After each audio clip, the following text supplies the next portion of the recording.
Hi everyone, फिर से एक नई वीडियो पर आपका स्वागत है। दोस्तों, आप जानते हैं कि कट्ठा, बीघा, धूर हम लोग सभी को पता होता है। कम से कम गांव के लोगों को अच्छी तरह पता होता है कि कट्ठा, बीघा, धूर का मतलब क्या होता है। लेकिन जहां बात आ जाता है डिसमिल का, तो काफी लोगों को समझने में दिक्कत होता है कि एक डिसमिल में कितना लंबाई और कितना चौड़ाई होता है, 2 डिसमिल में कितना लंबाई और चौड़ाई होता है। सो दोस्तों, इस वीडियो को लेकर बहुत सारे कमेंट आया था, जो आप इस वीडियो को देख रहे हैं, इस वीडियो को बनाने को लेकर। और ये भाई भी कमेंट किया है कि एक डिसमिल जमीन कितना लंबाई और कितना चौड़ाई होता है फीट में। सो दोस्तों, आज की इस वीडियो पर आपको हम कंप्लीट प्रोसेस हम दिखाएंगे कि एक डिसमिल जमीन में लंबाई और चौड़ाई कितना होता है। तो वीडियो काफी इंपॉर्टेंट है और ये नॉलेजेबल भी है। आप इस वीडियो को अंत तक जरूर देखें। इस वीडियो पर अगर आप नए हैं, मेरे चैनल पर नए हैं, तो चैनल को सब्सक्राइब कीजिए, इस वीडियो को लाइक कीजिए। चलिए दोस्तों, आज का वीडियो को शुरू करते हैं। दोस्तों, एक डिसमिल को समझने के लिए सबसे पहले आपको हम एक फॉर्मूला बताते हैं कि डिसमिल गुना 193.6 भागा लगी स्क्वायर। डिसमिल गुना 193.6 भागा लगी स्क्वायर बराबर धूर होता है। दोस्तों, अगर आप एक डिसमिल का लंबाई और चौड़ाई को ज्ञात करना है, तो उस डिसमिल को आपको सबसे पहले चेंज करना होगा धूर में।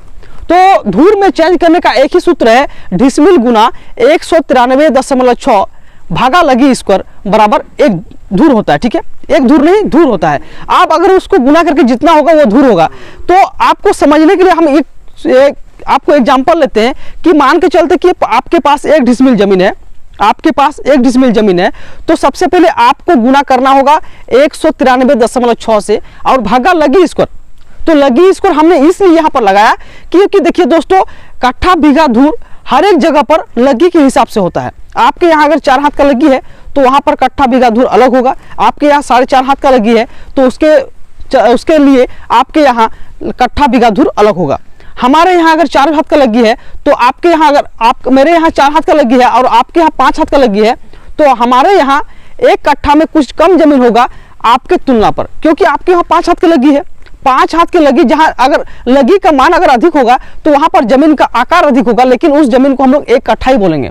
ठीक है, तो क्या करना है, आपको सबसे पहले एक डिसमिल को 193.6 से मल्टीप्लाई करना है और मल्टीप्लाई करने के बाद उसको लगी स्क्वायर, यानी अगर 4 हाथ का लगी है तो 4 4 16, अगर 5 हाथ का लगी है तो 5 5 25, अगर 6 हाथ का लगी है तो 6 6 36, अगर 7 हाथ का लगी है तो 7 7 49। जैसे आप गुना करते हैं उसको वर्ग कर देना। ठीक है, लगी को। तो अगर आप एक डिसमिल जमीन को 193.6 से अगर मल्टीप्लाई करते हैं तो आपका जो रिजल्ट आता है वो 193.6 ही आता है। और उसको अगर आप लगी का स्क्वायर यानी 4 4 16, अगर आप 16 से भाग करते हैं तो आपका आता है 12.1 धूर। तो 12.1 धूर, हम 0.1 को छोड़ देते हैं और वहां पर 12 धूर ही लिखते हैं। ठीक है, जब 12 धूर आपके पास जमीन आ गया, तो 12 धूर जमीन आने के बाद आपके यहाँ 4 हाथ का लगी है, तो 4 हाथ की लगी से एक धूर का जो मान होता है, अगर आप फीट से मापते हैं, ठीक है, तो 4 गुना 1.5। फिर से हम बता रहे हैं, अगर आप फीट से जमीन को मापते हैं, आपके यहाँ 4 हाथ की लगी है, तो 4 गुना 1.5 यानी आपका 6 आ गया। और फिर 6 का वर्ग की जगह 6 6 36, यानी एक धूर जो जमीन होगा वो 36 स्क्वायर फीट होगा। अब जैसे दोस्तों, आपको हम बता रहे हैं कि यहाँ पर मेरा जो जमीन आया एक डिसमिल में, वो 12 धूर आया है। एक डिसमिल जमीन में 12 धूर। ठीक है, जब 12 धूर जमीन आ गया, फिर हम उसको 36 से मल्टीप्लाई करेंगे, क्योंकि हमको फीट स्क्वायर में निकालना है ना, तभी ना आपको हम बता पाएंगे कि इसका लंबाई और इसका चौड़ाई कितना होता है। तो जब आप 36 आप इसको मल्टीप्लाई करते हैं तो आपका रिजल्ट आता है 432। आपका रिजल्ट कितना आता है, 432 स्क्वायर फीट। यानी मेरा यहाँ पर आ गया एक डिसमिल जमीन में 432 फीट स्क्वायर होता है। ये मेरे यहाँ 4 हाथ का लगी जहां जहां है वहां पर 432 फीट स्क्वायर बराबर एक डिसमिल। ठीक है, अगर मान के चलते आपके वहां 5 हाथ का लगी है, तो आपको क्या करना है, एक डिसमिल गुना 193.6 भागा 5 5 25, क्योंकि आपके यहाँ 5 हाथ का लगी है। तो फिर आपको क्या करना होगा, जब आप फीट स्क्वायर का मान निकालिएगा एक धूर का, तो आपको क्या करना है, 1.5 से आपको 5 मल्टीप्लाई करना है। हमने उसी तरह किया है, 4 हाथ का लगी है तो 4 से हमने मल्टीप्लाई किया 1.5 को, और मेरा 6 रिजल्ट आया, और 6 का हम वर्ग किया तो 36 हुआ। तो 36 जो मेरा आया वो एक धूर जमीन का मान। तो एक डिसमिल में मेरा 12 धूर निकला था। अब 12 धूर को हमने 36 से मल्टीप्लाई किया तो 432 स्क्वायर फीट। एक प्लॉट लीजिए और उस प्लॉट को लेने के बाद अगर आप उस प्लॉट का चौड़ाई अगर 18 लेते हैं तो उसका लंबाई होगा 24।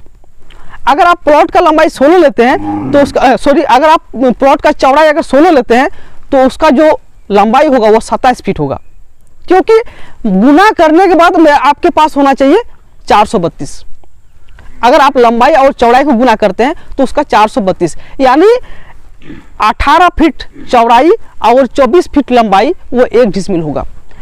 16 फीट लेते हैं तो वहाँ 27 फीट लंबाई लेना होगा।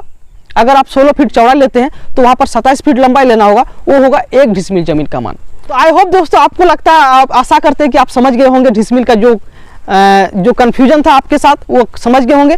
अगर मन में कोई सवाल है तो हमें कमेंट पूछ सकते हैं। इसी तरह का वीडियो और इसी तरह का इंटरेस्टिंग टॉपिक आपके सामने हम लाएंगे। तब तक के लिए जय हिंद, जय भारत।